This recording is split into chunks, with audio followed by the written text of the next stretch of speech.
Pauline Attenborough was 72 years old, but she looked much younger. When a soft light shone on her, she could look as young as 30. She had a lovely figure and face, and her nose was a very good shape. Only her big grey eyes made her look older. Pauline had left her husband, Ronald, many years ago. Pauline and Ronald had had 2 sons, Henry and Robert. Henry, the older son, had died when Robert was only 10. Now Robert was 32. He lived with his mother and worked as a lawyer in London. Robert Attenborough did not earn very much money, but this was not a problem. His mother was a rich woman. Pauline's niece, Cis, also lived in the house. Her father, Ronald Attenborough's brother, had died 5 years ago. Cis had no money or home of her own. She needed a place to live, so she depended on her Aunt Pauline. Cis was a big young woman, with dark hair and eyes. She was very shy. She was in love with her cousin Robert, but she had never told him this. Robert was also very shy. He had no confidence in himself. Pauline, Robert and Cis lived together quietly in a lovely house about 25 miles from London. The house was surrounded by pleasant gardens. It was the perfect house and the perfect life for Pauline. Every day, Robert went to work in London. Then, when he came home, the 3 of them, Pauline, Robert and Cis, ate dinner together. During dinner, there were always candles on the table. Pauline liked candles because the soft candlelight made her look young and beautiful. The soft light shone on the skin of her bare arms and the soft material of her dress. Pauline shone with happiness. She looked like a beautiful woman of only 32 or 33. After dinner, they had coffee in the warm drawing room. The room was full of lovely furniture. For many years, Pauline had collected furniture and beautiful, unusual pictures from many different countries. She had sold these things to museums for a lot of money. This had made her a rich woman. Pauline, Robert and Cis chatted together pleasantly. Their conversation was always simple and bright. Then at 8:30, Cis carried the tray of coffee things out of the room. Robert always stayed and continued chatting to his mother. He always listened to everything that she said. At the side of the house, there was a large courtyard. Cis had a flat just across the courtyard, above the old coach house and stables. Several years ago, a carriage and horses had been in these buildings. Now Robert kept his car in the coach house. Cis did not always go to her flat after dinner. In summer, she sometimes sat outside in the large garden. She listened to Pauline's laughter coming from the drawing room. In winter, Cis put on a thick coat and walked through the garden and down to the little bridge over the stream. She liked to hear the water running under the bridge. She would look back at the lighted windows of the drawing room, where Pauline and Robert were so happy together. Cis loved Robert. "I believe that Pauline wants Robert to marry me when she dies," she thought. "But Robert is very shy. Perhaps his mother won't die for many years. By that time, it will be too late. Robert will be just an empty man who never enjoyed his life." Sometimes, Cis stayed in the dark garden until about 10 o'clock, when she saw the light go on in Pauline's bedroom. Robert usually stayed in the drawing room for another hour, then he would go to bed too. Cis, standing in the garden, wanted to go to him. She wanted to say, "Oh, Robert, this is all wrong." But she could not do this, because Aunt Pauline would hear. So she went to her own rooms. In the mornings, Robert went to London at about 9 o'clock. Pauline rested in bed. She came downstairs at lunchtime. Sometimes she did not leave her bedroom until tea time, but she always looked fresh and young. Pauline always had a rest in the afternoons. When the sun shone, she liked to lie outside and bathe in the warm sun. Behind the stables there was a second, smaller courtyard, which was surrounded by trees. The sun shone right down into this little courtyard, so it was a perfect place for sunbathing. Here, Sis put a chair for Pauline to lie on, a large umbrella and blankets. If the sun became too hot, Pauline could lie in the shade of the umbrella.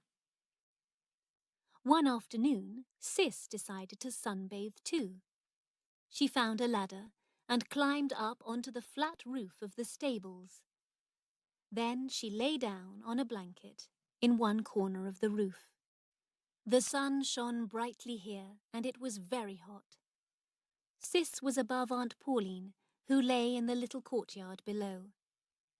But Pauline did not know that Sis was on the roof above her. It was lovely lying in the warm sun and air. The warmth of the sun on her legs and arms made Sis feel comfortable and relaxed. Suddenly she heard a voice speaking softly, and her heart jumped with fear and shock. "No, Henry dear," said the voice. "It was not my fault that you died instead of marrying Claudia." The voice did not sound human. Where was it coming from? There must be someone on the roof. Sis lifted her head and looked around, but there was nobody on the roof with her. Suddenly she heard the soft voice again. "No, darling. I said that you would be tired of her in 6 months. I warned you, and it was true. I couldn't do anything more, and you died without ever knowing me again." The voice was silent. Sis lay on her blanket. It was a beautiful summer afternoon. Did the voice belong to a ghost? Sis hated the idea of ghosts, spirits, and magic. Then she heard a deep sigh, and the strange voice spoke again. Well, a heart must feel pain, but it wasn't my fault, dear. It is better for a heart to feel pain rather than break from sorrow. And Robert could marry poor boring Sis tomorrow if he wanted to, but he doesn't care about her. Sis sat up quickly. She was very surprised. It was Aunt Pauline talking. It must be Aunt Pauline. Where was she? And how was Sis hearing her strange whispers? Aunt Pauline must be lying right below her, and she must be using a trick to make her voice sound strange. Aunt Pauline was trying to frighten her.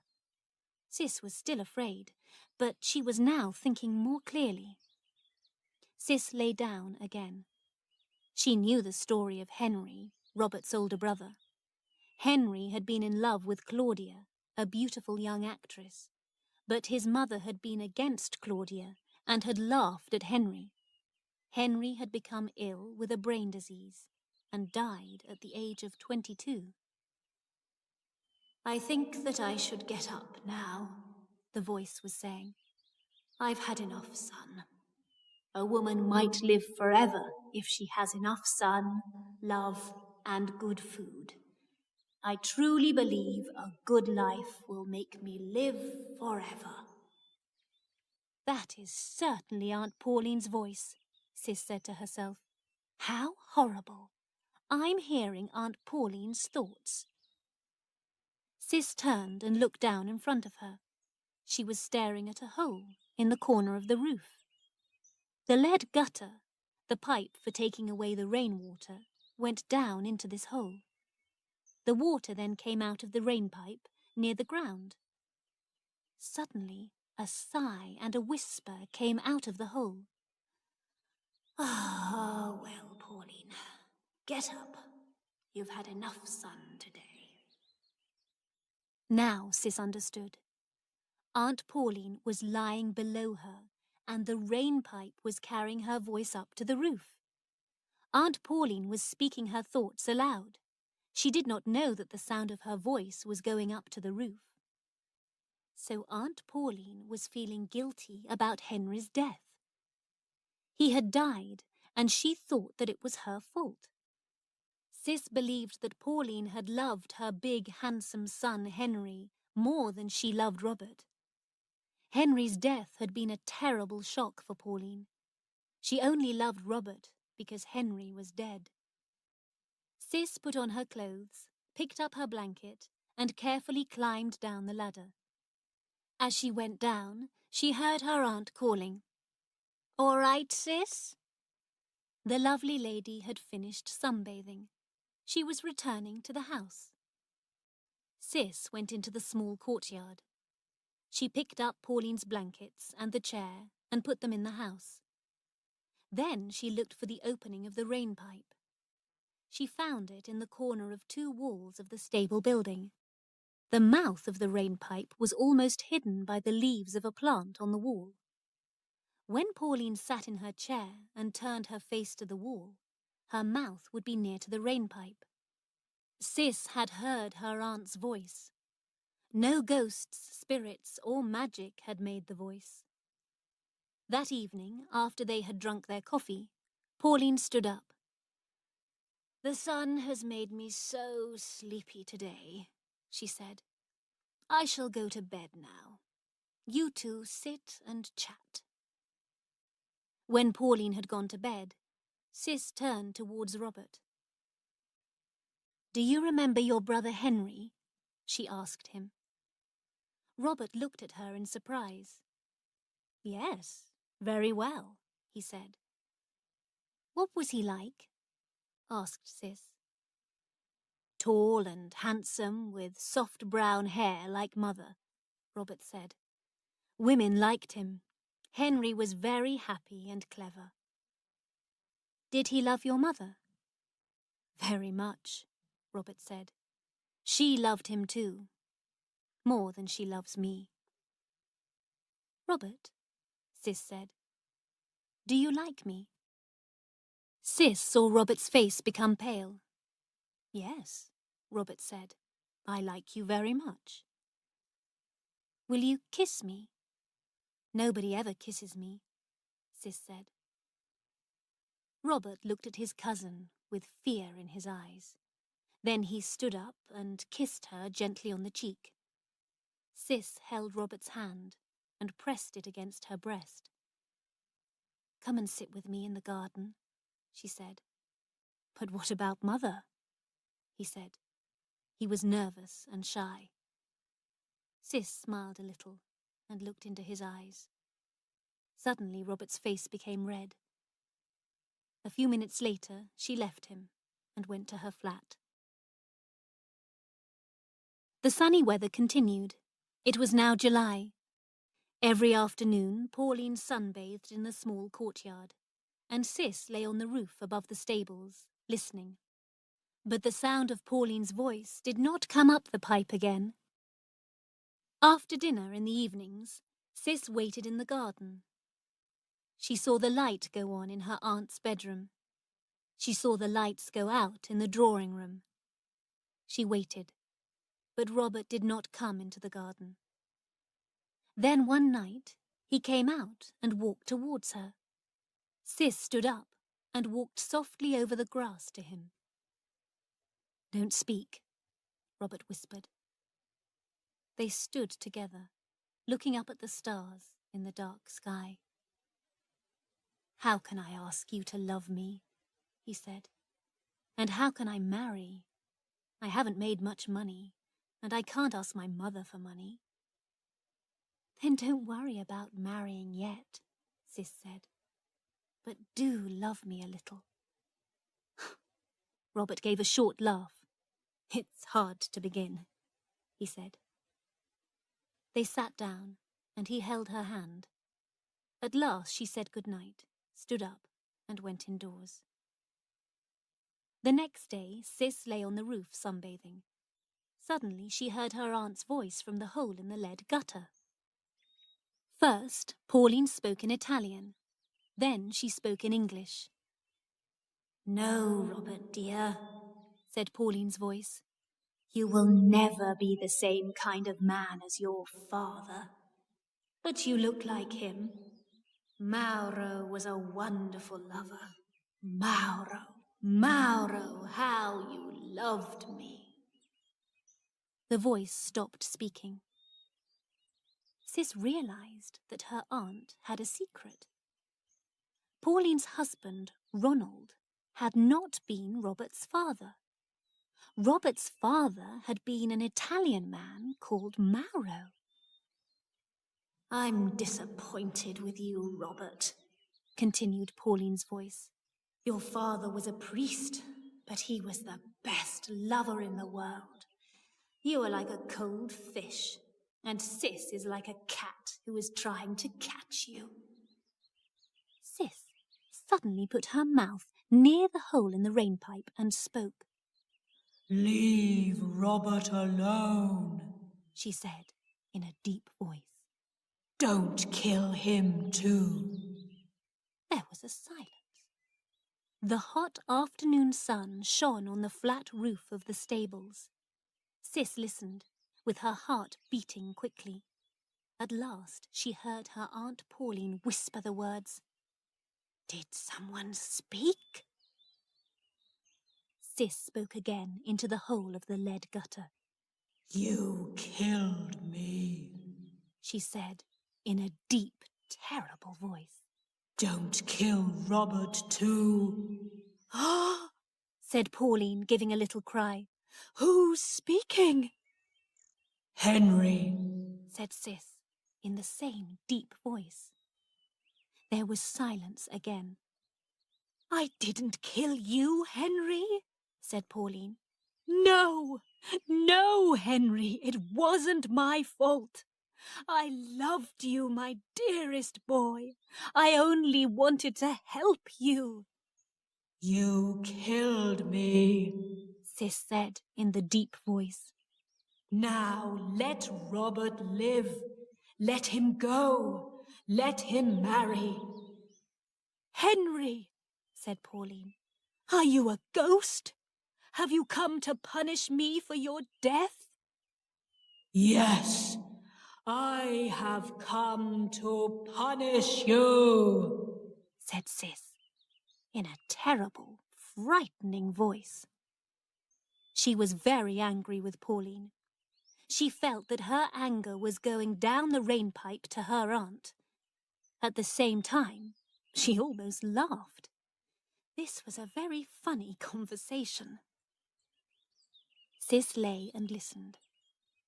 No sound came from the rainpipe. The afternoon had become cooler. Yellow and grey clouds had covered the sun. There was a roar of thunder. A storm was coming. Cis dressed quickly, went down the ladder, and ran to the corner of the stables. "Aunt Pauline," she called, "did you hear thunder?" "Yes. I am going indoors," her aunt replied in a weak voice. "Don't wait for me." Cis watched her aunt go inside the house. The sky was growing darker. Cis took the blankets and the chair and hurried inside. Then the storm began. Pauline did not come downstairs to tea because she did not like thunder. Robert did not arrive home until after tea. By this time, the rain was pouring down. Cis went to her flat and got ready for dinner. She put on a pretty white dress and fastened some white flowers at her breast. When she went into the drawing room, Robert was waiting. He was standing by the drawing room window and listening to the rain falling. He now had a different look on his face as he watched her. The drawing room was lit by the soft light of a table lamp. Cis walked towards the bookshelves near the door. When she heard the door opening softly, Cis suddenly turned on the switch of the ceiling light. Her aunt, wearing a black dress, stood in the doorway. The strong, hard light showed her face clearly. Pauline was wearing makeup but her face looked old and full of hate. "Oh, Aunt," cried Cis. "Mother, you look like a little old lady," said Robert in a shocked voice. "Aren't we going to eat dinner?" asked Pauline angrily. Pauline sat at the table, getting angrier and angrier. She looked very, very old and very ugly. Cis and Robert watched each other. He was very shocked by his mother's face. Pauline ate her dinner quickly, like a hungry dog. As soon as they had finished eating, she ran towards the stairs. Robert and Cis followed her from the room. "You pour the coffee. I hate it," said the old woman quickly. "I'm going to bed. Good night." There was silence. At last, Robert said, "I'm afraid that Mother isn't well. She must see a doctor." "Yes," said Cis. The rest of the evening passed in silence. Robert and Cis stayed in the drawing room. A fire was lit. Outside, cold rain was falling. At about 10 o'clock, the door opened, and Pauline came into the room. She shut the door and came to the fire. Then she looked at Robert and Cis with hate in her eyes. "You two should get married quickly," she said in an ugly voice. "You are so much in love." Robert looked up at his mother. "You believed that cousins should not marry, Mother," he said quietly. "You told me that often." "I do believe that cousins shouldn't marry," replied Pauline. "But you're not cousins. Your father was an Italian priest, Robert. He was a great man, and he was too great to have a weak son like you." With a terrible look on her face, Pauline left the room. Pauline had gone mad. Her madness continued for a week. The doctor came and told her that she must sleep. He gave her drugs to help her, but she did not take the medicine. She walked about her room, looking ugly and full of hate. She would not look at either Robert or Cis. At first, Cis was frightened by what she had done. She realized that her trick had made her aunt mad. Cis almost felt sorry for the terrible thing that she had done. Then she thought, "This woman is the real Pauline. We never saw her true character before." But Pauline was not going to live long. She stayed in her room and did not see anyone. She had her mirrors taken away. She did not want to look at herself. Robert and Cis spent a lot of time together, but Cis could not tell Robert what she had done. She was afraid. "Do you think that your mother ever loved anybody?" Cis asked him one evening. "Mother only loved herself," Robert said, "and she loved power. She got her power by controlling other people's lives. She was beautiful, and she grew strong by controlling everyone and everything. She destroyed Henry, and she was destroying me." "And don't you forgive her?" asked Cis. "No, I don't. She took other people's hopes and happiness and destroyed them." 2 days later, Pauline died. Cis found her dead in her bed. Pauline's heart had become weak, and the drugs that she took were too strong for her.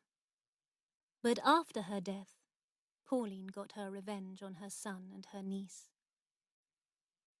Pauline Attenborough was a very rich woman, but she left Robert only £1,000, and she left Cis only £100.